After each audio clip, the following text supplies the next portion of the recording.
Bueno, muchas gracias por la presentación.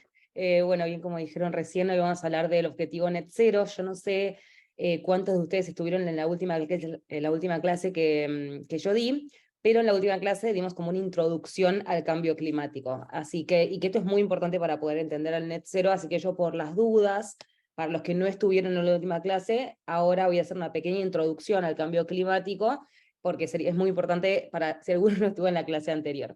Así que, bueno, vamos a empezar y voy a dejar un espacio para preguntas al final, por si tienen alguna pregunta para hacer. Y bueno, vamos a empezar primero con esta pequeña... Bueno, esto va a ser un resumen de lo que vamos a ver en la clase. Primero, una breve introducción al cambio climático y al net zero. Después los objetivos que tenemos para net zero y la situación actual, como una comparación de, bueno, qué es lo que se espera que logremos en determinado tiempo en cuanto a la reducción de emisiones de gases de efecto invernadero y qué es lo que realmente está pasando en el mundo. Cómo se tiene que transformar después el sector energético, es decir, la forma en la que consumimos energía, cómo se tiene que transformar para poder alcanzar estos objetivos de net zero. Después, innovación y nuevas tecnologías, o sea, nuevas formas de producir energía, de almacenar energía que van a aparecer en los próximos años para poder también cumplir con este objetivo.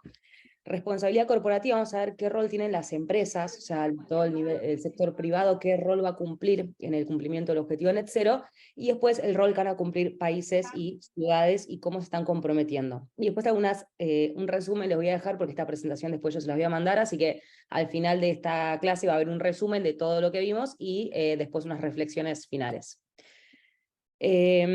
Así que bueno, ahora o sea, después voy a ir un poco más lento, ahora voy un poco rápido porque no sé si la mayoría no estuvo en la clase anterior, no sé si eso yo lo puedo saber como para saber, René, si ir más rápido o más lento con esto, si la mayoría estuvo en la clase o si tienen un conocimiento de cambio climático como para yo saber.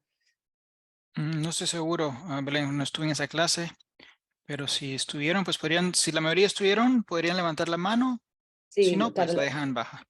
Ujú. tal cual, si alguien estuvo, si pueden levantar la mano, bueno, parece que nadie, ¿no? Ok, Daniel estuvo en la clase, veo que levantó la mano.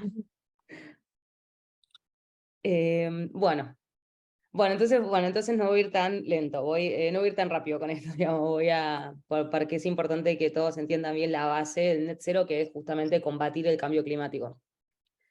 Bueno, entonces, esta pequeña intro, ¿qué es el cambio climático? El cambio climático es un fenómeno que se está generando por acciones humanas, que se denominan acciones antropogénicas, que lo que están generando estas acciones son emisiones de gases de efecto invernadero. Estas emisiones de gases de efecto invernadero lo que está pasando es que se están acumulando en la atmósfera terrestre. Acá este segundo paso que ven acá, ahora voy a detallar cada uno de estos pasos. Esta acumulación genera un aumento en la temperatura terrestre y esto tiene como consecuencia el cambio climático que estamos ya viendo hoy en día. Entonces me dirán, bueno, ¿qué es un gas de efecto invernadero? O sea, yo les dije que los humanos estamos generando a raíz de nuestras actividades, de lo que hacemos todos los días, gases de efecto invernadero. ¿Pero qué es un gas de efecto invernadero? Los gases de efecto invernadero son gases que tienen una estructura molecular tal que que retienen calor del sol cuando el sol irradia durante el día y se refleja durante la noche.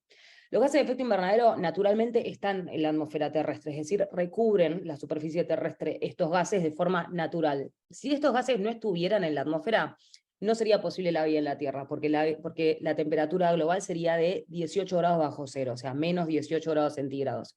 Entonces es necesario que estos gases estén acá porque justamente su función es que cuando el sol irradia durante el día y se refleja durante la noche, parte de ese calor del sol queda retenido en la Tierra. Y eso hace que la Tierra no se enfríe y se mantenga con cierta temperatura habitable para los humanos. Ahora, lo que está pasando es que nosotros hace más de 100 años empezamos a quemar combustibles fósiles, que estos combustibles fósiles cuando combustionan liberan gases de efecto invernadero, particularmente CO2, dióxido de carbono.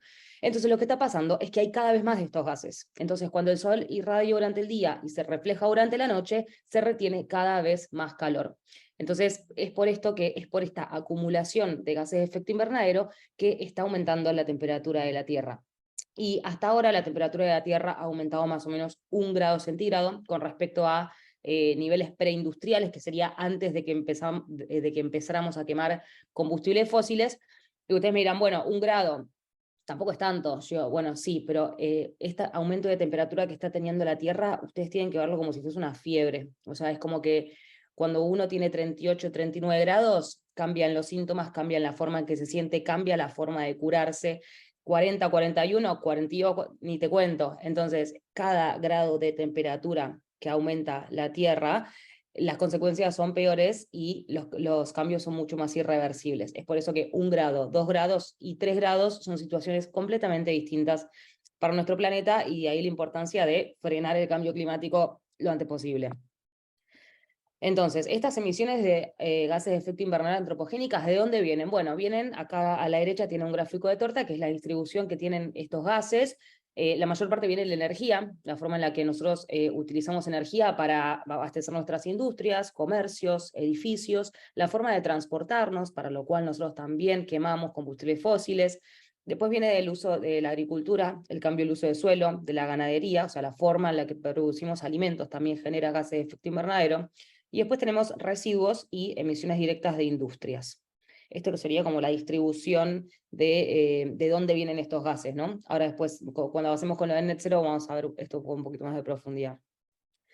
Y bueno, la acumulación de gases de efecto invernadero en la atmósfera, esto ya se los mencioné antes, genera justamente un aumento en la temperatura de la Tierra, y acá en este gráfico tienen justamente cómo fue evolucionando ese aumento. Y el problema es que también, o sea, la Tierra ha pasado en periodos anteriores, no en los últimos 200 años, pero sí en los últimos 10.000 años, ha pasado por incrementos de temperatura de esta magnitud. No es la primera vez que la Tierra está 1 grado más caliente con respecto a la línea base que estamos tomando. Lo que pasa es que por el desarrollo tan creciente, digamos, y tan rápido durante los últimos años, lo que pasa es que este cambio de temperatura se ha dado en periodos de tiempo muy cortos. Entonces el planeta es muy difícil que se pueda adaptar. Las especies, la biodiversidad, los árboles, todas las sequías que estamos viendo, todos los eventos climáticos extremos, es porque la temperatura de la Tierra está cambiando mucho en muy poco tiempo. Entonces, bueno, esto con respecto al aumento de temperatura. Esto, o sea, para los que estuvieron en la clase anterior hablé 40 minutos solo sobre lo que hablé recién, así que es un tema bastante largo, pero bueno, ahora como la clase era solo de Net Zero, acorté bastante este tema, pero bueno, se puede profundizar mucho más en qué es el cambio climático. Bueno, la cuestión es que estamos en un problema, que es la temperatura de la Tierra está aumentando por la forma en la que los humanos estamos produciendo alimentos, por la forma en la que nos transportamos, por la forma en la que producimos energía. Todo este desarrollo que hemos tenido en los últimos años está generando que estos gases se acumulen en la atmósfera y que el clima cambie. Entonces, bueno, en 2015 se juntaron todos los países del mundo en una conferencia que se llama Conferencia de las Partes, que pasó en París, y dijeron, che, basta, vamos a hacer algo porque vamos a terminar muy mal si no. Entonces, ¿qué hicieron? En 2015 firmaron el conocido Acuerdo de París. ¿Sí? El Acuerdo de París es un documento que firmaron 195 países en el año 2015, en donde se establece un acuerdo para que el mundo no supere los 1.5, los 2 grados centígrados de temperatura, y deseablemente 1.5. O sea, el mejor escenario sería que no superemos los 1.5. Yo les dije que ya estamos en 1. De hecho, ya creo que... no. Dale. La música, donde aprende la música, la reflexión, la música. Perdón, ahí sigo, pero estoy escuchando un ruido que no... En el lenguaje hay que atender a la corrección. Ahí está. Sí, Perdón, está. no me escuchaba a mí mismo, era muy fuerte. Bueno, entonces el Acuerdo de París se firma en el año 2015, y lo que busca es que todos los países establezcan compromisos para que la temperatura de la Tierra no supere los 2 grados centígrados, y en el mejor de los casos no supere los 1.5 grados centígrados. ¿Esto cómo se logra? Se logra reduciendo las emisiones de gases de efecto invernadero que generan los distintos países a raíz de sus actividades. Actualmente la temperatura ya aumentó 1.1 grados, al momento en el que estamos hablando está entre 1.05, 1.10, imagínense que calcular la temperatura global de la Tierra no es una tarea sencilla, con lo cual hay un rango de incertidumbre y de error en este número, pero está entre 1 y 1.1 grados centígrados el aumento, y se quiere que la temperatura, digamos, se pare en 1.5, cosa que la verdad que está bastante complicada en este momento, porque al momento en el que decidieron esto fue en el año 2015, y ya nuestras economías están desarrolladas de una forma que romper esa inercia es una tarea muy difícil, y por eso, bueno, es que se ponen estos objetivos tan ambiciosos. Bueno, entonces el Acuerdo de París tiene 3 ejes fundamentales. Un eje es el de mitigación, que las acciones de mitigación son justamente aquellas acciones que buscan reducir la causa raíz del problema. La causa raíz del problema son las emisiones de gases de efecto invernadero, son las emisiones que se generan por la forma en la que producimos energía, la forma en la que nos transportamos y la forma en la que producimos alimentos. Las acciones que buscan reducir la causa raíz del problema se llaman acciones de mitigación. Después, otro eje del Acuerdo de París son acciones de adaptación, que estas acciones lo que buscan es decir, bueno, ya el problema está, ya el cambio climático es inminente, por más que hoy en día frenemos y cortemos todas las emisiones del mundo, el problema va a estar igual porque hay emisiones que ya están en la atmósfera y no es que esas emisiones están un año y se van, las emisiones de CO2 están durante muchas décadas en la atmósfera terrestre, entonces todo lo que estamos generando ahora y que generamos en los últimos 60 años se va a quedar ahí. Entonces, por más que hoy en día ya frenemos, las consecuencias en las próximas décadas van a llegar igual.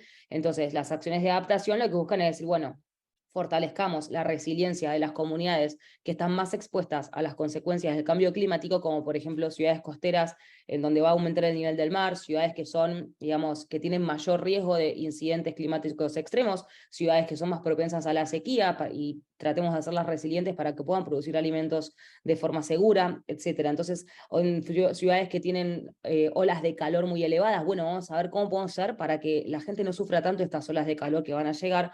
Entonces, bueno, las acciones de adaptación justamente buscan reconocer que ya hay un problema y tratar de hacer todo lo posible para que la gente sufra en menor medida las consecuencias de este problema. Y el tercer objetivo del Acuerdo de París es alinear flujos financieros de países desarrollados a países en desarrollo, para que justamente los países en desarrollo que decís, che, bueno, yo la verdad que, o sea, gracias que puedo sostener mi economía, mirá si voy a invertir dinero en hacer todas estas acciones, tengo que sobrevivir. Bueno, entonces la idea es que los países desarrollados, que son los que tienen el mayor grado de responsabilidad sobre las emisiones que hoy en día están en la atmósfera y están generando el cambio climático, dirijan ciertos flujos financieros, ciertos ingresos a países en desarrollo para que ellos puedan fortalecer sus economías y puedan diseñar planes de mitigación de emisiones también, desarrollar energías renovables, etc. Entonces, bueno, dentro de este Acuerdo de París hay un concepto importante que se llama las NDCs. Las NDCs son Nationally Determined Contributions, son contribuciones determinadas a nivel nacional. Una de las cosas que dice el Acuerdo de París es, bueno, ahora, como su nombre le dice, es un acuerdo, que no es de carácter obligatorio, aunque bueno, digamos, políticamente para uno estar más o menos incluido dentro del statu quo del mundo, tiene que estar dentro de este acuerdo, pero la realidad es que es un acuerdo voluntario en donde cada país se pone sus propios objetivos de reducción de emisiones. No hay nadie, como el protocolo de Kioto, que se firmó en el 97, ese protocolo sí decía, bueno, vos Estados Unidos podés emitir hasta tanto, vos China podés emitir hasta tanto. Ese protocolo no funcionó, cada uno hizo lo que quiso.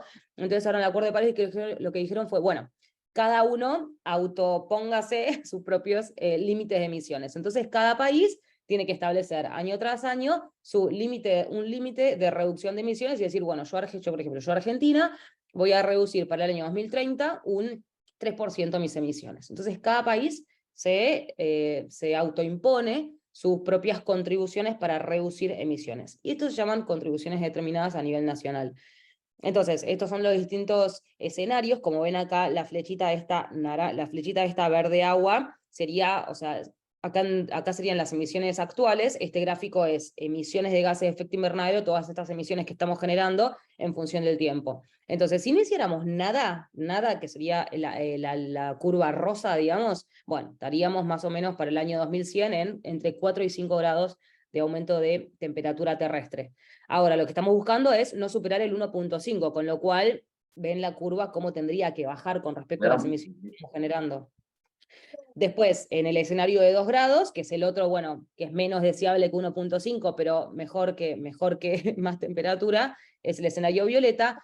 Y después tenemos políticas actuales, el naranja, y targets y compromisos. Entonces, estos targets y compromisos son los compromisos a los cuales los compromisos que asumieron los países de reducción de emisiones.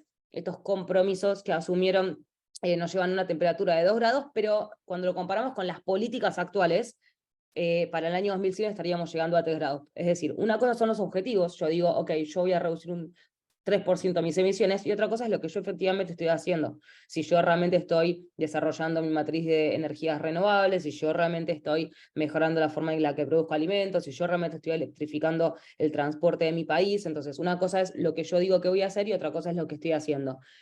Según lo que los países están realmente haciendo, llegaríamos a fin de siglo a 3 grados centígrados. La presentación termina bastante optimista, aunque hay momentos como de mucho pesimismo, pero después no es todo tan oscuro, digamos. Entonces, estas son las distintas etapas del Acuerdo de París. Entonces, dentro de las distintas etapas, vamos a ir a lo que vinimos hoy, que es el objetivo net cero, es decir, lo que busca el Acuerdo de París que se firmó en el año 2015 es ir actualizando estas contribuciones determinadas a nivel nacional y que en 2050 lleguemos al objetivo mayor, que es que el mundo sea un mundo de emisiones de cero netas, ¿sí? Que sería el objetivo net cero, que ahora les voy a mostrar bien qué es. Bueno, entonces el objetivo net cero, que es el objetivo al que el mundo está apuntando hoy en día, o sea, a nivel climático, el objetivo net cero es un objetivo a largo plazo, pero es como el mayor objetivo que hoy en día tenemos como sociedad a nivel de cambio climático. Es un estado en el que la cantidad de gases de efecto invernadero que generamos se compensa con se compensa con distintos proyectos que permiten capturar la misma cantidad de gases de efecto invernadero que ese proceso liberó, como ven acá en el gráfico de la derecha. Ahora voy a poder hacer varias aclaraciones sobre esto, pero entonces el estado net cero es un estado en el que llegaríamos en el año 2050, en donde yo, empresa A, genero una cierta cantidad de emisiones de gases de efecto invernadero, y después de hacer un trabajo intenso de descarbonización, que eso es la reducción de estas emisiones se dice hasta un 90%, o sea, se dice hoy las empresas tienen que medir cuántas emisiones están generando, reducir eso al nivel al que yo no puedan reducirlo más, y el remanente compensarlo con proyectos de reforestación o proyectos que capturen la misma cantidad de dióxido de carbono o de gases de efecto invernadero que esa industria o ese proceso generó. Ahora voy a repetir un poco este concepto, que no es lo mismo que carbono neutralidad. No sé si habrán escuchado, hoy en día está muy en boga el tema de la carbono neutralidad, soy carbono neutral, carbono neutral. Yo me dedico a hacer huellas de carbono, es una de las cosas que hago en mi consultora, y cada vez que viene un cliente me dice, yo quiero que me calcules la huella y quiero ser carbono neutral. O sea, hoy todo el mundo en realidad quiere calcular sus emisiones de gases de efecto invernadero, pero para después salir a decir que es carbono neutral, que no es lo mismo que ser net cero, ¿sí? La carbono neutralidad significa, yo calculo la huella de carbono, que sería la cantidad de emisiones de gases de efecto invernadero que una empresa genera a lo largo de un año, supónganse 1000 toneladas, y después lo que hago es, agarro un proyecto, por ejemplo, de reforestación, que como saben, los proyectos de reforestación lo que hacen es, a través de la fotosíntesis, capturan dióxido de carbono y lo transforman en alimento para poder crecer, ¿sí? Para su estructura, digamos, del crecimiento de los árboles se basa básicamente en la transformación de carbono en alimento junto con la energía solar.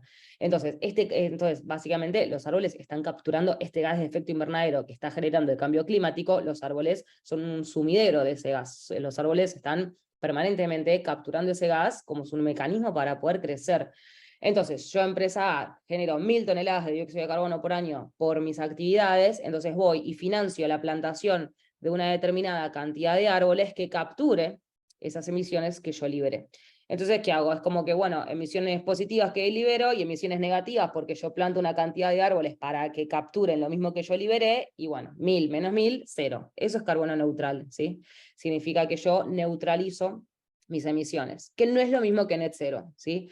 Net cero, antes de hacer esa compensación, ese financiamiento para un proyecto que capture la misma cantidad de emisiones que yo genere, tengo que hacer una máxima reducción de emisiones, ¿sí? El net cero al 2050 no busca que todas las empresas liberen emisiones y después, total, pago y compenso. No, eso no es lo que se busca, es lo que muchas empresas están haciendo ahora, porque también es todo muy nuevo, pero la realidad es que el escenario ideal es un escenario en el que las empresas generan emisiones, hacen todo lo posible para reducir, y con el poquitito remanente que les queda, compensan, ¿sí? Eso sería el net cero. O sea, la diferencia principal sería que no es una compensación sin un plan de reducción, sino que hay un plan de reducción en el medio y después una compensación. Entonces, como les decía antes, los pasos para cumplir el net cero, ¿sí? Todas las emisiones evitables ya se redujeron, y solamente las emisiones que son imposibles que yo reduzca, esas emisiones son las únicas que se compensan, ¿sí? Y hay una leve diferencia igual entre neutralización y compensación. Es bastante técnico esto, pero se los cuento rápidamente. Si después les interesa, me preguntan después en las dudas y lo explico mejor. Pero la neutralización y la compensación son distintas, porque la compensación es cuando yo esas emisiones que no puedo reducir, financio un proyecto que está fuera de mi compañía, que no tiene nada que ver con mi empresa ni con lo que yo hago, y pago para que ese proyecto capture la misma cantidad de emisiones que yo liberé. Neutralizar, esa leve diferencia, significa cuando yo, empresa A, supónganse que yo soy una empresa, no sé, que soy una empresa agrícola de alimentos, entonces soy una empresa de alimentos, entonces yo, como empresa de alimentos, reduzco, y lo poquito que me queda, lo que hago es plantar árboles o generar algún proyecto que capture carbono adentro de mi cadena de valor, ¿sí? No voy a buscar a alguien afuera que lo esté haciendo, sino que yo voy a agarrar algún proceso dentro de mi cadena de valor y voy a generar una compensación de emisiones a través de ese proceso. Una leve diferencia, pero bueno, esto sería la neutralización, que sería como el estado ideal, ¿sí? Que cada empresa se haga cargo de sus propias emisiones, como que cada uno se haga cargo de su basura y que cada uno se haga cargo de sus emisiones de gases de efecto invernadero y que cada uno las compense a través de proyectos propios. Bueno, entonces, los pasos para cumplir el net cero, un poco lo fui diciendo, pero sería primero, por ejemplo, si una empresa quiere cumplir con su objetivo net cero, primero sería medir, a ver cuántas emisiones está generando, o sea, cuántos gases de efecto invernadero genera esa empresa a través de sus actividades a lo largo de un año, porque la huella de carbono se mide en general en un tiempo anual de 12 meses. Después lo que tengo que hacer es reducir, o sea, mido y digo, bueno, mi huella son 1000 toneladas, ok, hay que reducir. Entonces, año tras año, obviamente esto no es un trabajo de un año, o sea, yo soy una empresa que fabrico neumáticos, y bueno, voy a ir reduciendo de forma escalonada, porque como ya les dije, nuestras economías están armadas en torno a los combustibles fósiles y en torno a un montón de actividades que generan emisiones de gases de efecto invernadero. Entonces, modificar todos esos procesos para lograr una reducción de un 90% de las emisiones lleva tiempo. Entonces, año tras año yo voy reduciendo, mientras tanto, lo que me queda lo compenso, hasta que llego a un nivel en que no puedo reducir más, y después eso que no puedo reducir lo neutralizo a través de un proyecto propio en mi cadena de valor. Bueno, espero que se haya entendido, es siempre medir, reducir, compensar y neutralizar, pero hoy en día no hay empresas todavía que hayan llegado como al punto de neutralizar. Hoy en día estamos todos en la de reduzco un poquito y compenso lo que me queda, reduzco un poquito más y compenso lo que me queda. Y dentro de, no sé, 10, 15, 20 años, ya veremos a las primeras empresas que lleguen a este estado de neutralización, pero hoy en día estamos todavía todos en la etapa de reducir y compensar. Bueno, entonces, acá un poco la mala noticia, que es que tenemos un gap, digamos, tenemos una brecha bastante grande con respecto a los objetivos que tenemos, que se establecieron en el Acuerdo de París de reducción de emisiones y reducción y límite de temperatura con respecto a lo que está pasando hoy, ¿sí? Y acá una diferencia que voy a hacer, ¿se acuerdan que les dije lo de las NDCs? Las NDCs eran estos objetivos que se autopone cada país para reducir emisiones, pero hay dos tipos de NDCs. Una son las condicionales. Las NDC condicionales son aquellas en las que el país dice, bueno, yo voy a bajar un 5% de mis emisiones, pero necesito financiamiento, porque soy un país en desarrollo y no tengo la plata para... O sea, yo sé lo que tengo que hacer y lo puedo hacer, pero necesito que me llegue financiamiento para hacerlo, si no, no lo voy a poder hacer. Eso se llama NDC condicional. Si se cumplen todas las NDC condicionales, si llegan todos esos financiamientos a los países, si se cumple todo, para fin de siglo vamos a llegar a una temperatura de 2.4 grados centígrados, o sea, casi un grado más que el 1.5. Después tenemos las NDC condicionales, incondicionales, que las NDC incondicionales son, bueno, ok, no hace falta financiamiento, yo esto seguro que lo puedo cumplir. Y si cumplimos todas las NDC incondicionales, llegamos a una temperatura, vamos a llegar a fin de siglo a 2.6 grados centígrados. Y después tenemos las políticas reales actuales que se están haciendo, que no son promesas ya, sino que son lo que realmente se está haciendo. Y si miramos lo que se está haciendo, la temperatura a fin de siglo va a estar llegando a 2.8 grados centígrados. ¿Sí? Estamos bastante lejos de los objetivos que nos pusimos en el Acuerdo de París. Sería un poco expectativa realidad, ¿no? Sería la expectativa es que para 2030 las emisiones bajen un 30%. Esa era la expectativa, para que la temperatura de la Tierra a fin de siglo no supere los 2 grados. Y para que no supere 1.5 grados, para 2030 nuestras emisiones tendrían que bajar un 45%.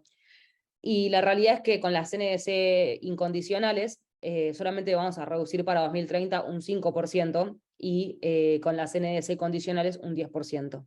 Así que el escenario esperado y el real están bastante lejos.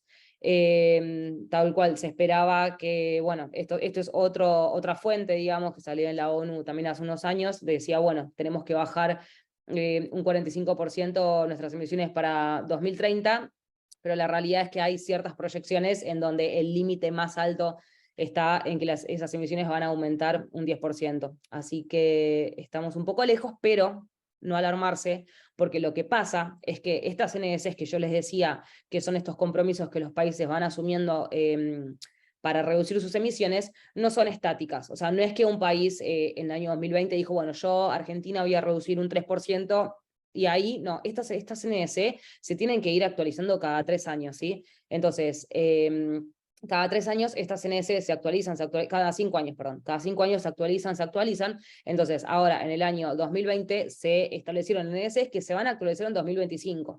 Y el Acuerdo de París dice, ok, se actualizan, pero cada actualización tiene que ser más ambiciosa que la meta anterior. O sea, ese es yo no te digo cuánto vos tenés que reducir, no te digo qué porcentaje tenés que bajar de tus emisiones, lo único que te digo es que cada 5 años vos me tenés que presentar una meta que sea más ambiciosa que la meta anterior en términos de reducción de emisiones de gases de efecto invernadero. Es decir que, bueno, tenemos tiempo de acá a 2050 para que esas NDCs condicionales, incondicionales, que hoy nos llegan a una temperatura de 3 grados, se vayan modificando como para que se alineen con estos objetivos del Acuerdo de París.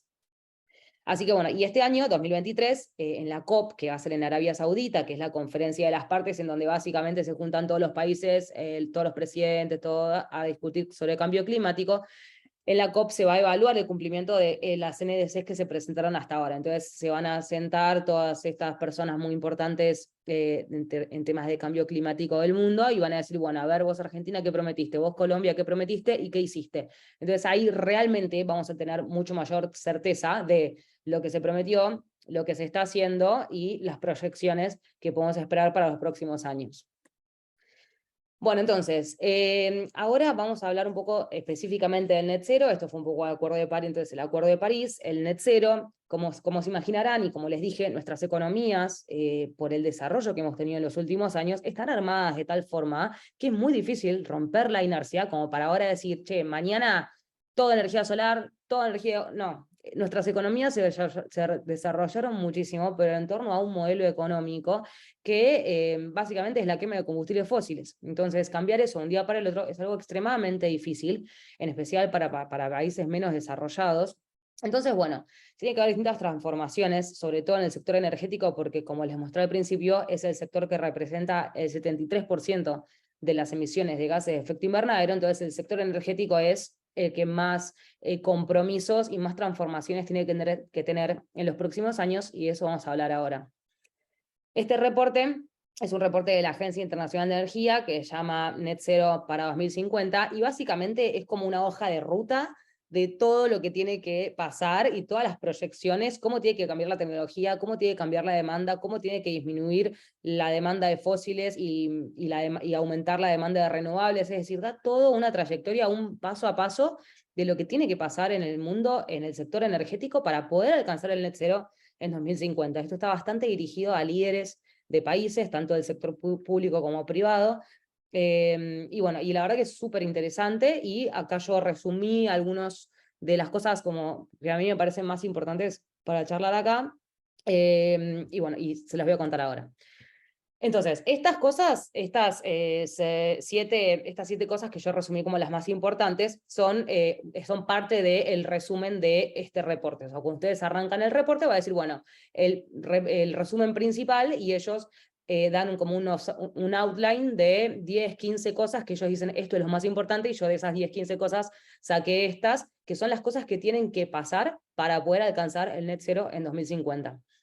Lo primero que tiene que pasar es que haya un apoyo y participación de todos los ciudadanos, ¿sí? Esto no es algo que solamente los políticos y los CEOs de las empresas van a decidir, sino que todos como ciudadanos tenemos que involucrarnos dentro de lo que es el cambio climático y tratar de apoyar todas las decisiones que se tomen para modificar este sector energético, que como les dije es el sector que más emisiones genera de todos.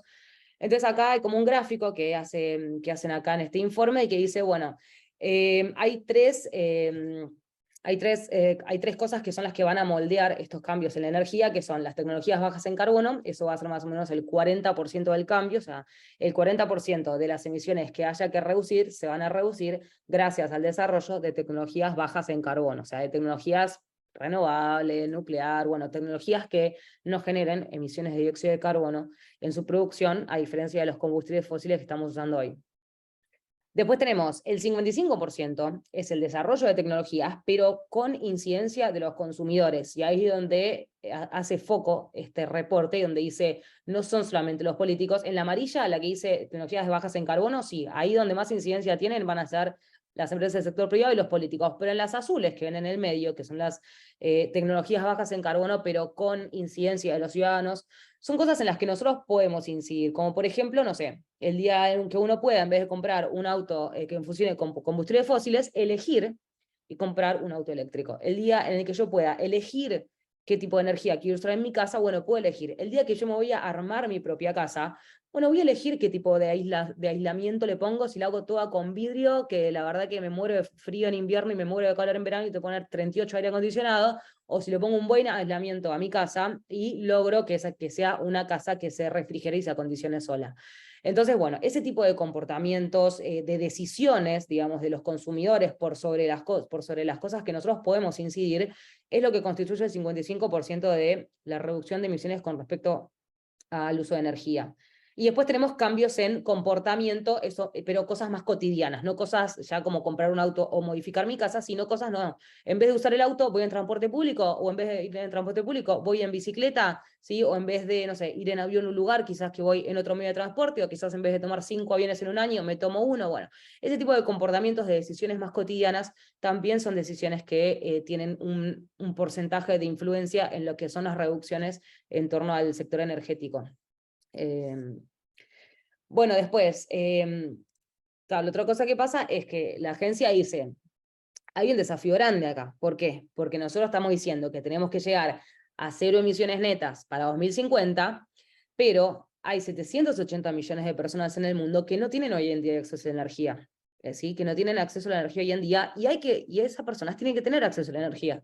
Entonces nosotros tenemos que llegar al objetivo de 0 emisiones, pero dándole energía a toda esa gente que hoy en día ¿sí? No tiene electricidad, o no tiene forma para calentarse, o no tiene cómo cocinar, ¿sí? Todo eso tiene que estar cubierto. Entonces, acá como ven en el gráfico de la izquierda, esto es una evolución desde 2010 a 2050 en cómo va a cambiar la demanda energética en el gráfico de la izquierda es en países desarrollados y el gráfico de la derecha es en países en desarrollo. Y ven la diferencia de la pendiente, o sea, en los países desarrollados, ok, va a cambiar, digamos, va a cambiar la demanda energética un poco, va a aumentar la demanda en lo que es la electricidad, pero no tanto como en los países en desarrollo. ¿Y eso por qué? Justamente por esto, porque hay mucha gente, hoy en los países desarrollados, probablemente el 95% de la gente tiene acceso a electricidad, tiene acceso no sé, a cómo calefaccionar, a cómo cocinar, pero en los países desarrollados, en desarrollo, digo, este problema no está resuelto. Entonces, en los próximos años, la demanda de energía en países en desarrollo va a aumentar muchísimo, ¿sí? No así tanto en países desarrollados, en donde ya ese problema hoy está resuelto. Entonces, esto va a tener que ir acompañado del gráfico de la derecha, que básicamente lo que es un gráfico de la demanda energética, ¿sí? De combustibles fósiles, que tiene que bajar, y de electricidad y abastecimiento de calor en los hogares, ¿sí? O sea, la demanda de combustibles fósiles es algo que tiene que disminuir drásticamente en los próximos años. Ahí vamos a hablar un montón de esto ahora en los próximos. Entonces, otra transformación es que la demanda energética mundial, ¿sí? Lo que yo les mostré antes, esto es demanda de electricidad, ¿sí? esto es demanda de electricidad, y acá esto es demanda de energía mundial, ¿sí? La demanda de electricidad va a aumentar, pero la energía global que se consume en el mundo va a disminuir, y hay que abastecer una economía más del doble de grande, o sea, la cantidad de gentes va a duplicar, pero nosotros estamos buscando, pero para el escenario en el que llegamos a emisiones cero netas, tiene que bajar el consumo energético mundial, ¿sí?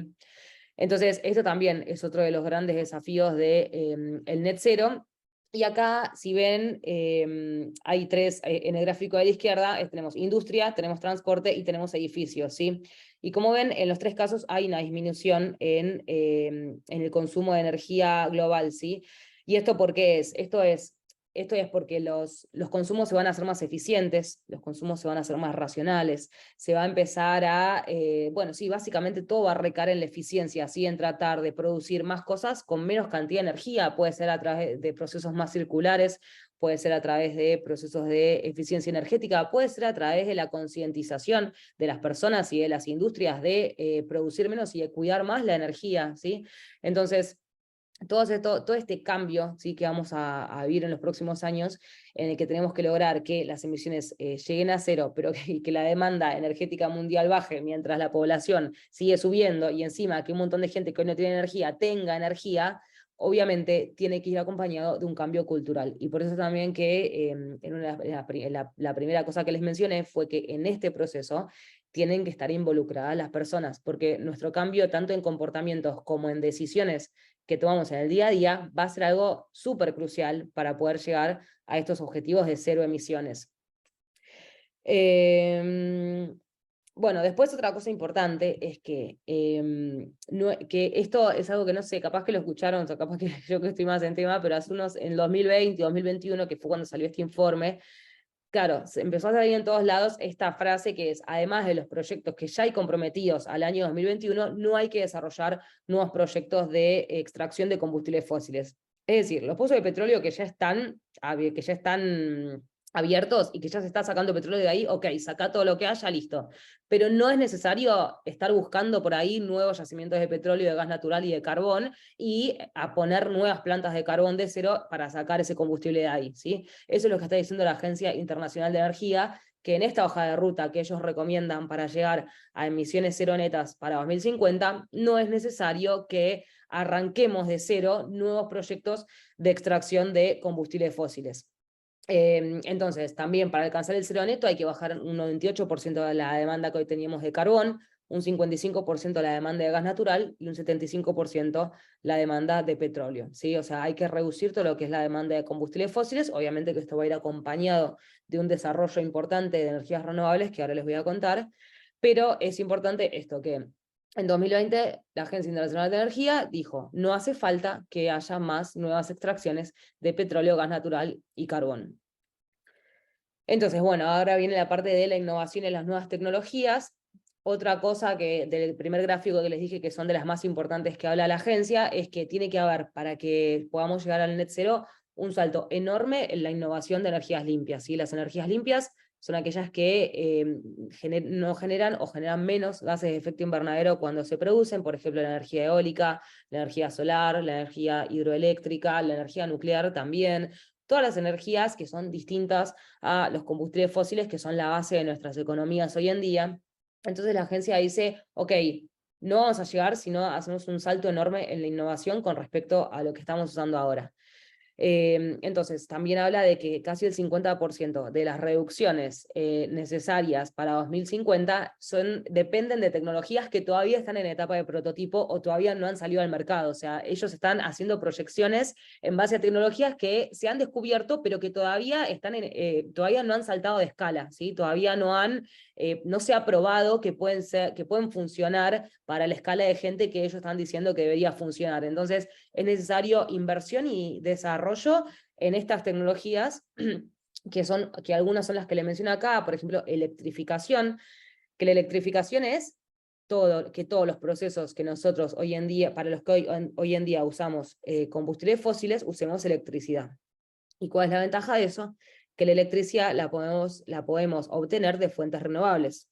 Por ejemplo, el ejemplo doméstico más común sería el gas natural con el que yo cocino en mi casa. Ese gas natural es un combustible fósil. Ahora, si yo tengo una cocina eléctrica, de nada serviría tenerla si en mi país generan energía con carbón o petróleo o gas natural. Por eso hoy en día, bueno, puntualmente en Argentina y en general en la región Latinoamérica, a cocinar con gas o cocinar con energía eléctrica es bastante lo mismo, salvo en países, no sé, Uruguay, que tienen 85% de la matriz energética renovable, sino en general es más o menos lo mismo, pero ¿por qué? Porque las matrices, porque esa energía eléctrica que yo uso para cocinar en vez de gas natural, en realidad se obtiene también bastante a partir de combustibles fósiles, porque las matrices energéticas de los países todavía no son tan renovables, digamos. O sea, las matrices energéticas de un país se compone por todos los tipos de energía que ese país usa. Por ejemplo, en Argentina usamos petróleo, usamos gas natural, usamos hidroeléctrica, usamos nuclear, usamos un poco de solar, un poco de eólica y un poco de biogás. Entonces, toda esta mezcla de energías es lo que constituye la matriz energética, ¿sí? Nosotros tenemos más o menos el 50% de la matriz energética nuestra es gas natural.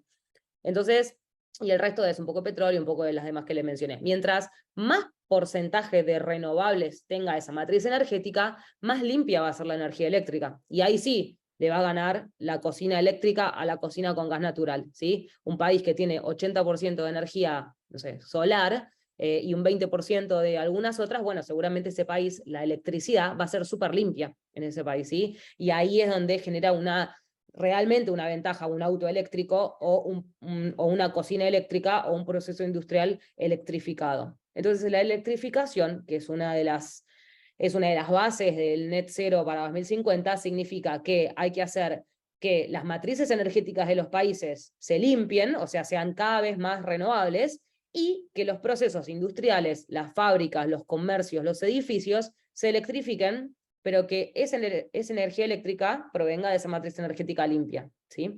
Después, de vuelta, también, si me quieren preguntar esto es re importante, porque vieron que a veces es como que los autos eléctricos, uno dice, auto eléctrico es mejor que el otro auto, y en realidad sí, pero si vos vivís en un país en donde la matriz energética es limpia.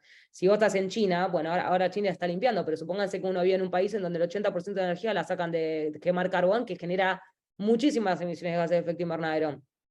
Entonces, la verdad que ahí el auto eléctrico es igual de malo que el auto que funciona con diésel, por ejemplo, ¿sí? O con gas natural o con petróleo, lo que sea. Entonces, el auto eléctrico es mejor siempre y cuando uno esté en un país en donde la matriz energética sea lo suficientemente limpia como para ganarle al auto que funciona con combustibles fósiles. Esto es importante, así que si después tienen dudas, lo vuelvo a explicar. Entonces, bueno, el 50%, como les decía, de estas reducciones necesarias dependen de un montón de desarrollos tecnológicos. El más importante es la electrificación, pero también tenemos la captura de carbono, que ahora les voy a contar qué es, las tecnologías de hidrógeno, que ahora les voy a contar qué son, la bioenergía. Eso no les voy a contar qué es porque no llegamos con el tiempo, pero bueno, después lo pueden buscar. Y bueno, y acá tenemos, acá a la derecha, lo que tenemos son la potencial reducción de emisiones de cada uno de estas tecnologías innovadoras. Ven que las primeras dos son solar y eólica, o sea, solar y eólica son como el rey y la reina de las matrices energéticas en los próximos años, porque son también las tecnologías que están más desarrolladas. Bueno, autos eléctricos, bueno, después tenemos sistemas de captura de carbono, que ahora les voy a contar lo que son, sistemas de hidrógeno y bioenergía. Estos son como los 4 tecnologías más importantes que se van a desarrollar en los próximos años para alcanzar el net zero. Bueno, acá les contaba un poco lo de la electrificación. Entonces, acá, en este gráfico que dice figura 2.9, lo que vemos es, los primeros, vieron que dice 2010 a 2050, o sea, estos son como 2 líneas temporales. Y la línea de arriba que dice Fuels and Other son combustibles, gas natural, petróleo, carbón. Son combustibles que hoy se queman directamente en ciertas industrias o en ciertas actividades comerciales, o sea, o en casa mismo, digamos, que quemamos gas natural para poder cocinar. Bueno, en otros países queman biomasa, en otros países queman carbón, y hoy en día esos combustibles se queman directamente. La idea es que esa demanda de combustibles y esa quema directa disminuya de 2010 a 2050, ven como que se escalona y cada vez es menos, y al mismo tiempo va aumentando la demanda de electricidad, ¿sí? Entonces, mientras cae la demanda de combustibles que se queman de forma directa, aumenta la demanda de electricidad. Y esto es por la electrificación, porque la idea es, bueno, sacar los combustibles, pero empezar a modificar el funcionamiento de esos procesos por procesos que funcionen con energía eléctrica y poder abastecer a ellos con energía eléctrica. Y también haciendo que las matrices sean más limpias, porque como les digo, de nada sirve que de nada sirve electrificar si yo no limpio la matriz energética. Pero bueno, esto siempre obviamente considerando que se limpian las matrices energéticas.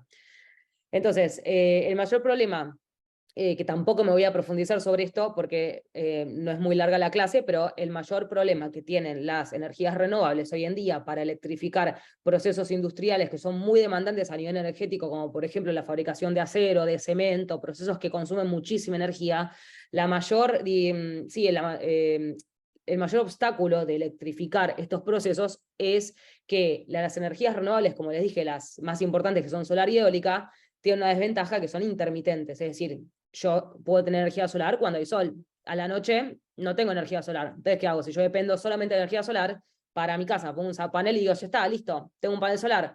Pero a la noche me quedo sin energía porque no hay sol. ¿Qué tengo que hacer? Comprar una batería y no pasa nada. Si yo, bueno, tengo una batería chiquita para mi casa, guardo la energía del sol durante el día, a la noche saco la batería y enchufo la tele, pero imagínense en una empresa que consume muchísimo más energía que mi casa, como para fabricar cemento, acero, metal, ¿sí? O sea, imagínense una industria que consume mucha energía, necesitaríamos miles y miles y miles de baterías para almacenar energía para que esa empresa pueda funcionar durante la noche cuando no hay sol. Lo mismo el viento. Cuando hay viento, hay viento. Si no hay viento, no hay energía. Y yo no puedo hacer que mi fábrica dependa de si hay viento o si no hay viento. Entonces, esa intermitencia de las energías renovables es uno de los mayores problemas, y es por eso que yo les digo que las baterías son uno de los problemas, son uno de los mayores obstáculos. Ahora, hay una solución a este problema que les voy a contar ahora, que es el hidrógeno. Pero esto, bueno, ahora vuelvo a esta, pero ya directamente me autodí el pie para pasar a esto, que es el hidrógeno verde, que no sé si alguna vez escucharon, pero el hidrógeno verde sería como la solución al tema de las baterías, ¿sí? Sería la respuesta a este tema de poder electrificar procesos industriales que sean muy demandantes energéticamente y que requieran una cantidad enorme de baterías para poder abastecer a sus procesos cuando no hay energía solar o eólica.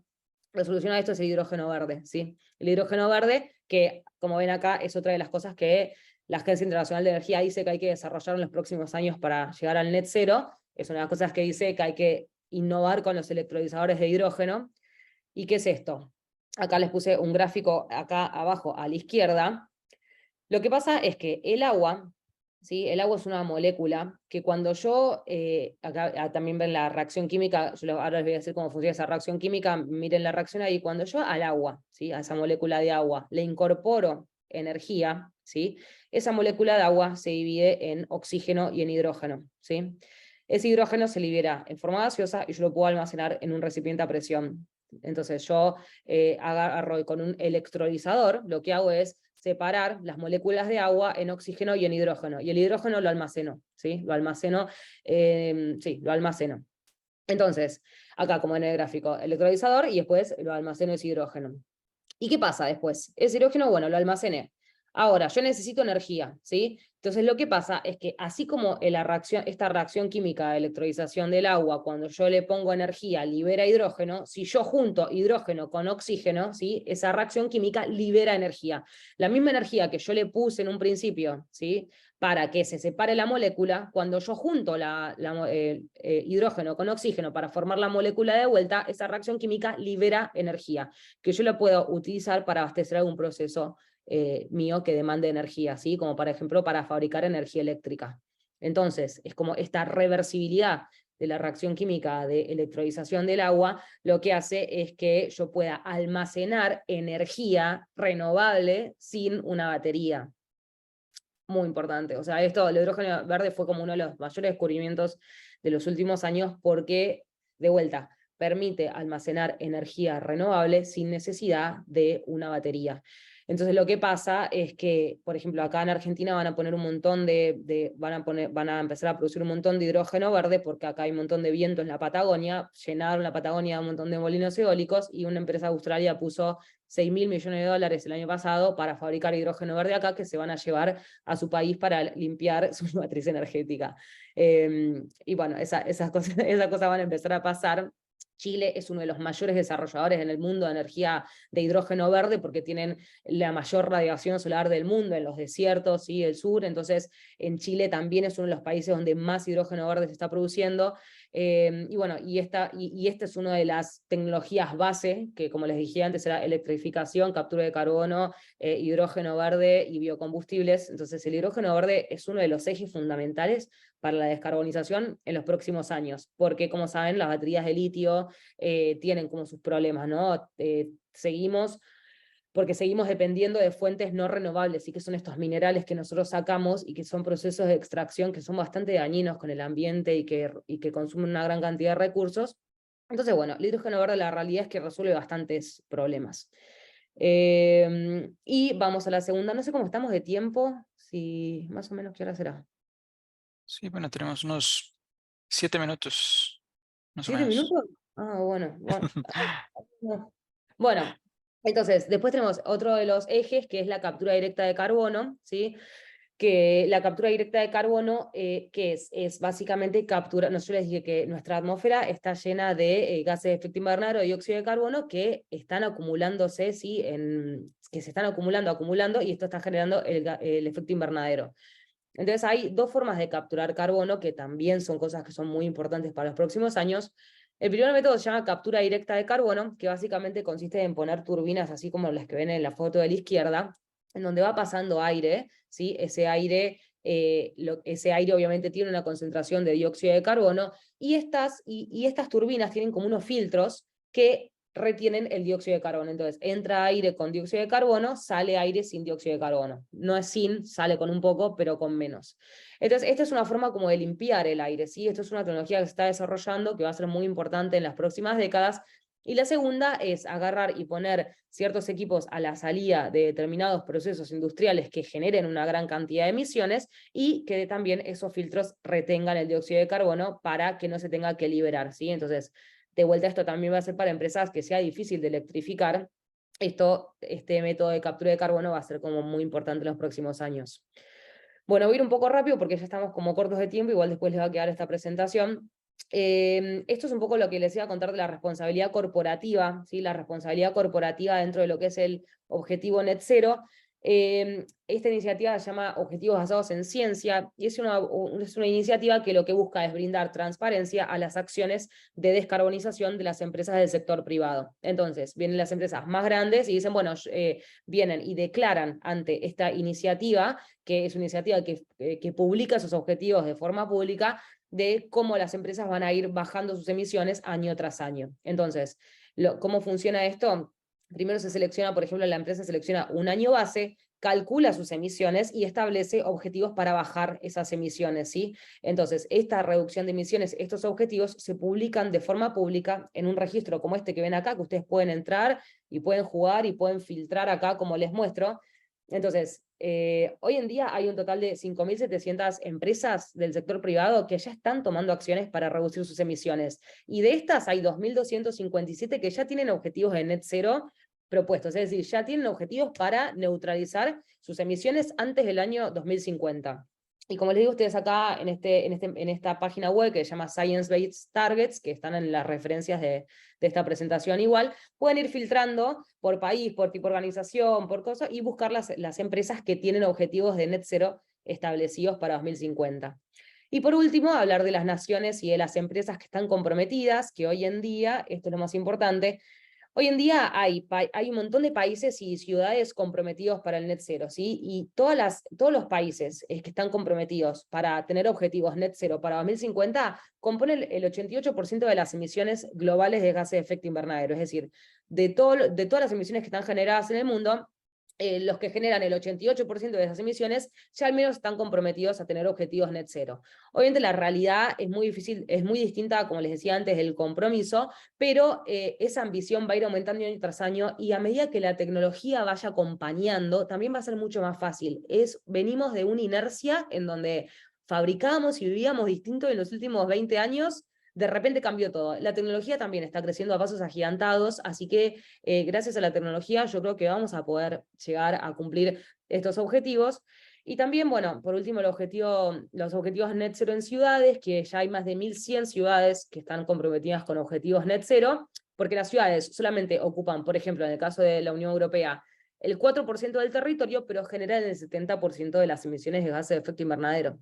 Entonces, para las ciudades hay planes específicos para que las ciudades reduzcan sus emisiones de efecto invernadero y lleguen al net cero, y básicamente esta reducción por parte en las ciudades se debe a los tres consumos mayores, que son los usos comerciales, residenciales y el transporte. Entonces, cuando uno va a implementar un plan de descarbonización para una ciudad, lo primero que tienen que hacer es reducir la demanda, ¿sí?, de energía. Eso se puede lograr con acciones de eficiencia energética o de concientización o educación a la población, o con las innovaciones tecnológicas que sean más eficientes para consumir energía. Después cambiar la demanda, o sea, siempre cuando uno va a aplicar una medida de eficiencia energética, primero aplicás todo lo que puedas para bajar el consumo de energía y después cambias a renovable.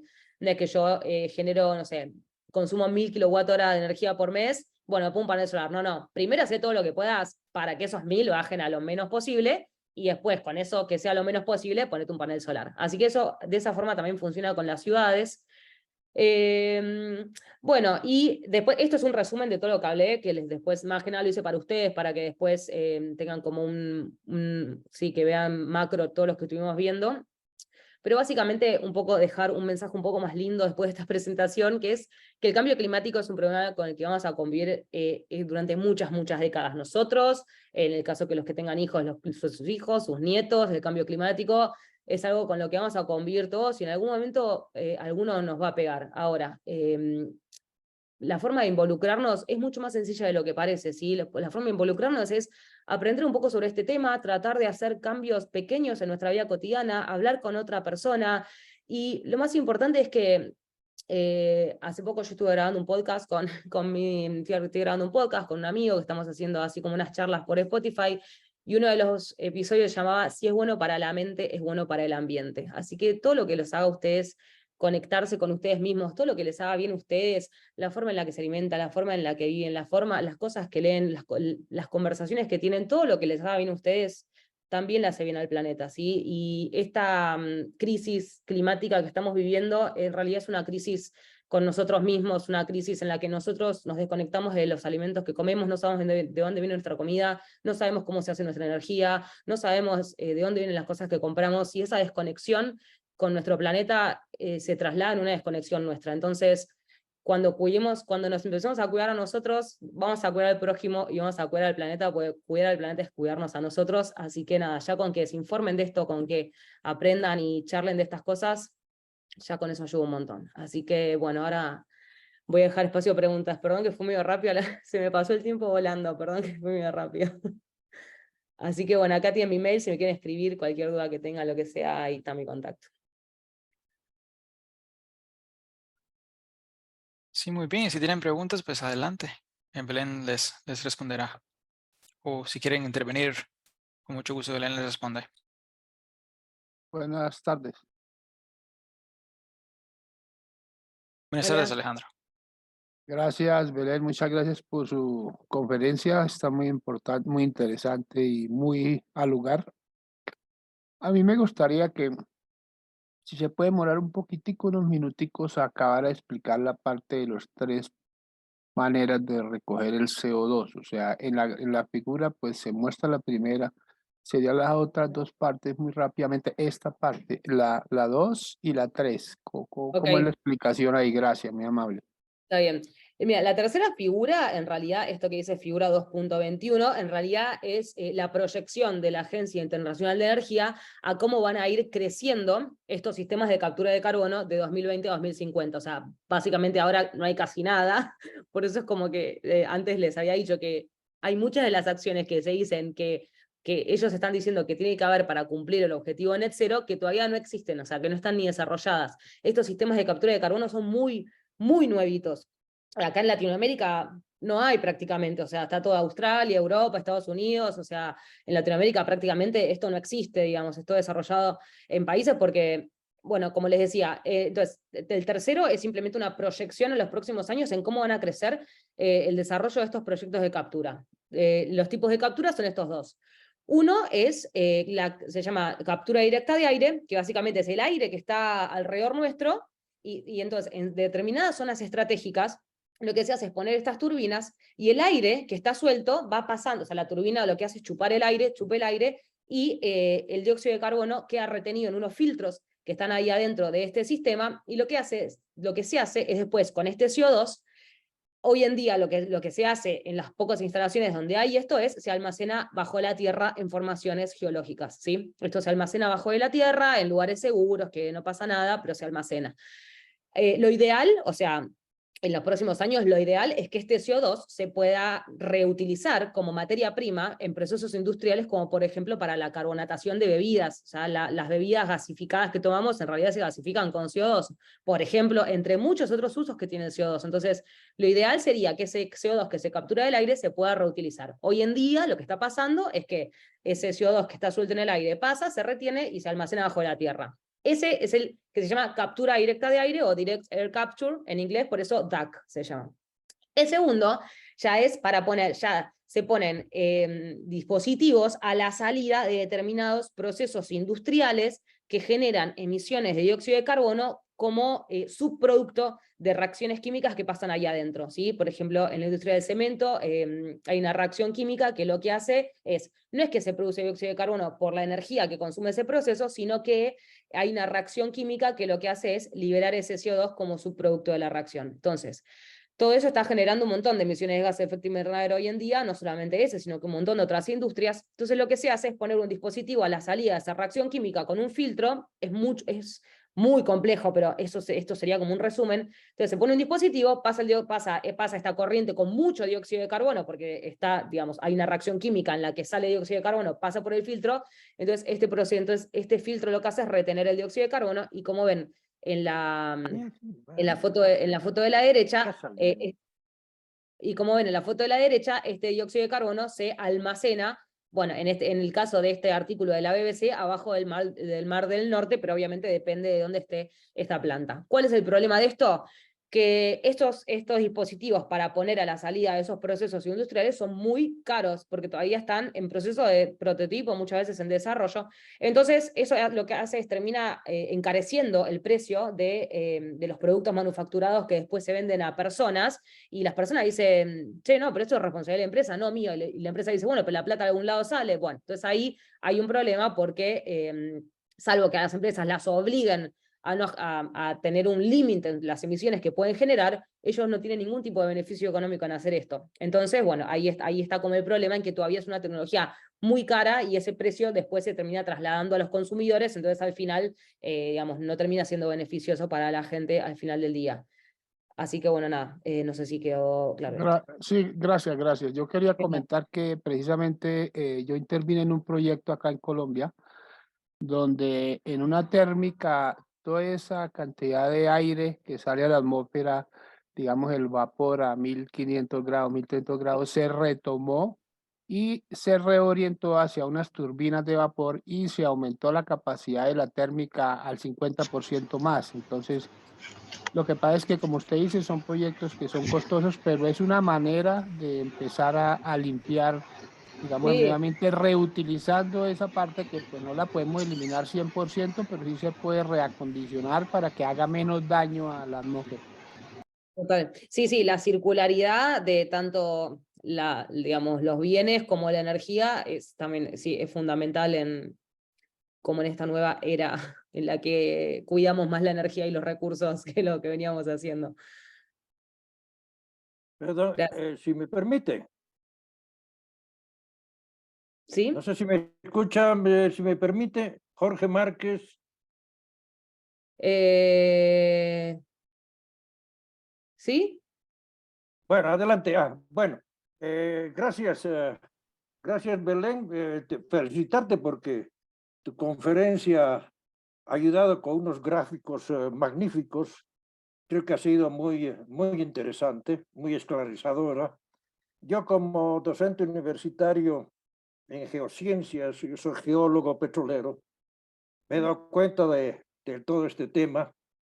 Y desde Bolivia, tú estás en la Argentina, ¿no es cierto? Bueno, Sí. te has referido mucho de eso.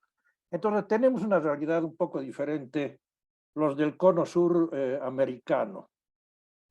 Y lo que a nivel mundial con esta transición energética se ha buscado es la seguridad energética en cada uno de los países. Seguridad energética que lógicamente ahora los gobiernos de cada uno de estos países han tomado el liderazgo para poder restablecer o en algún caso obtener, digamos, esa seguridad energética.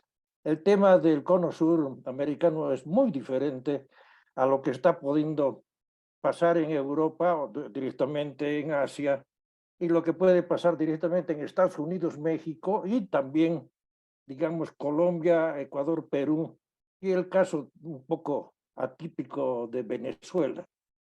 Bueno, lo que quiero resaltar con todo esto es que en Latinoamérica, si los países con el cambio de gobierno en el Brasil, con Lula da Silva, en vez de Monzonero, entonces el tema de la deforestación en la Amazonía creo que ha cambiado totalmente.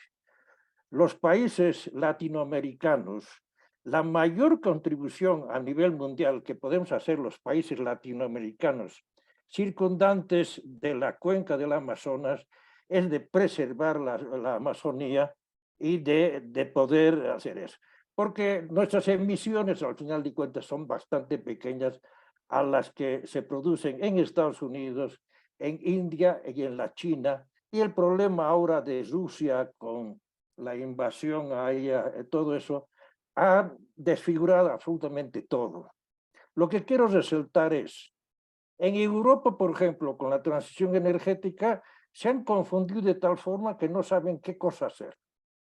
Y eso se ve, yo intervengo muchísimo en LinkedIn sobre estos temas y vemos realmente, digamos, con sorpresa de que buscando la seguridad energética, los países de la Comunidad Económica Europea un poco realmente se han distanciado y han tenido que hacer las cosas por su cuenta. El problema, por ejemplo, de esos hubs energéticos que España podía haber tenido las mayores ventajas, tanto comparativas como de tipo, oye, y con la negativa de Francia y con la posibilidad, digamos, de hacer el gasoducto por los Pirineos y después con la conexión a Francia, Italia por su lado. Bueno, en vez de haber una cohesión en Europa, hay yo diría, digamos, un desbarajuste de países con esa antigüedad, con ese desarrollo, que realmente, digamos, a los latinoamericanos nos debería un poco sorprender. Nosotros estamos en mejores condiciones, Latinoamérica, y sobre todo los del cono sur americano, y quiero poner muy en alto el ejemplo último de la Argentina para buscar su seguridad energética. Bueno, ha construido en un año, el gasoducto Néstor Kirchner desde Neuquén. Bueno, yo como petrolero conozco muy bien el tema de Neuquén hasta Buenos Aires y después va a revertir, digamos, la parte del NOA argentino para no depender de las exportaciones del gas de Bolivia. Y para esto, lógicamente, digamos, tienen que hacer un gran esfuerzo en inversiones muy grandes. Y nosotros los bolivianos, que nos estamos quedando realmente, digamos, sin gas, después de haber abastecido tanto a la Argentina como al Brasil con gasoductos y con unas inversiones también muy grandes. El tema, por ejemplo, de Colombia es muy parecido al de Bolivia, porque los políticos tienen una idea muy diferente realmente a los técnicos. El tema, digamos, del gas es fundamental para nuestros países y lo vamos a poder producir y seguir en la exploración en busca de gas y líquidos en Latinoamérica porque es absolutamente necesario, sobre todo el gas, que es un energético, digamos, ideal en esta transformación o en este paso a las energías limpias. Ahí está el tema fundamental. Entonces, no solamente yo quisiera terminar con esto, me ha encantado tu exposición, muy bien hecho y sobre todo con una facilidad de palabra notable, y te has hecho ayudar con unos gráficos, digamos, muy bien hechos y muy bien elaborados y sobre todo expresivos para poder explicar una temática que no es fácil explicarla, pero has logrado hacerlo con suficiencia. Yo remarco eso. Gracias. Gracias. Nosotros los latinoamericanos y sobre todo los que estamos muy cerca a la cuenca amazónica, Gracias. sí, la mayor contribución que podemos hacer es directamente cuidar esa cuenca, que es el pulmón mundial, y no estar haciendo esa deforestación que lamentablemente, digamos, la mayoría de los países, estoy hablando de Bolivia, estoy hablando del Perú, no sé, digamos, Ecuador y Colombia, pero al final de cuentas ha habido realmente, digamos, en esa cuenca, se han hecho, digamos, unas deforestaciones notablemente, la chiquitanía que tenemos en Bolivia también ha sido así. Si nosotros cuidaríamos eso, yo les aseguro que podríamos contribuir a nivel mundial muchísimo, solamente preservando y cuidando la cuenca del Amazonas. Muchas gracias nuevamente. Gracias. Muchas gracias.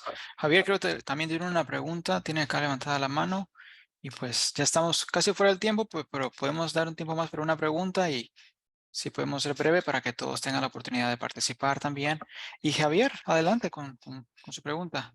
Muchas gracias. Buenas tardes desde Ecuador. Gracias, Belén. Muy clara la exposición. Yo solo quería ser claro y breve en una pregunta.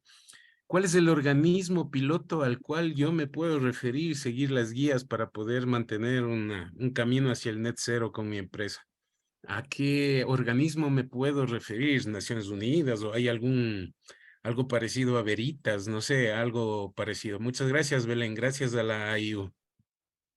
Bueno, mira, justamente para el tema corporativo de empresas, el organismo que está englobando a todos estos, las Naciones Unidas, el Instituto de Recursos, el WWF, el CDP, es este Science Based Targets, que hace poco largaron como un protocolo de objetivos net zero para empresas. Así que si buscas Science Based Targets, Corporate Standard, ahí te va a aparecer como el estándar de cómo las empresas se pueden acercar hacia el net zero, y eso sería como la guía como con más consenso que tenemos hoy del net zero para corporaciones.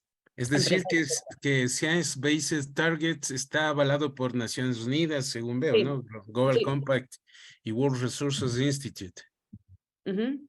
Perfecto, muchas gracias. Yeah. Antes de terminar, quiero terminar con este comentario que hizo Gilberto, que me parece muy importante. La bomba nuclear se hizo prácticamente en casi 3 años, entre 1942 y 1945, y fue así porque la presión mundial de la guerra pues lo necesitaba. Y pues dice que esperemos que una situación parecida con el cambio climático se pueda realizar para que pues sea una realidad. O sea, fue un corto tiempo que hicieron esta bomba nuclear, ¿no? Para hacer daño al planeta.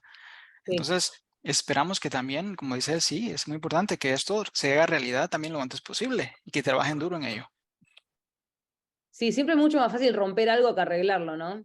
Así que Exactamente. no sé. Excelente, excelente, Belén, gracias por esa magnífica presentación. A todos nos interesó, pues todos vivimos en este planeta que debemos de cuidar, poner un granito de arena a cada uno y pues mejorar nuestra calidad de vida acá en este planeta, ¿no? Y las generaciones futuras. Gracias, Belén, y gracias a todos por cada uno estar acá y pues deseamos un feliz fin de semana. Gracias, Muchas Belén. gracias desde Ecuador y esperamos la tercera parte. Bueno, dale. Gracias, Belén, desde Honduras. Gracias. Gracias a todos. Desde Perú, muchas gracias. Hasta luego. Gracias. Gracias. Gracias. Nos vemos. Chao, gracias. Saludos. Gracias. Desde Uruguay. Ok. Saludos desde Uruguay. Vecinos. Dominicana. Bye. Adiós. Muchas gracias. Chao. Chao. Desde Bolivia. Chao. Nuevamente felicidades. Muy buen programa. Gracias. Y muy buena explicación. ¿Ya? Gracias.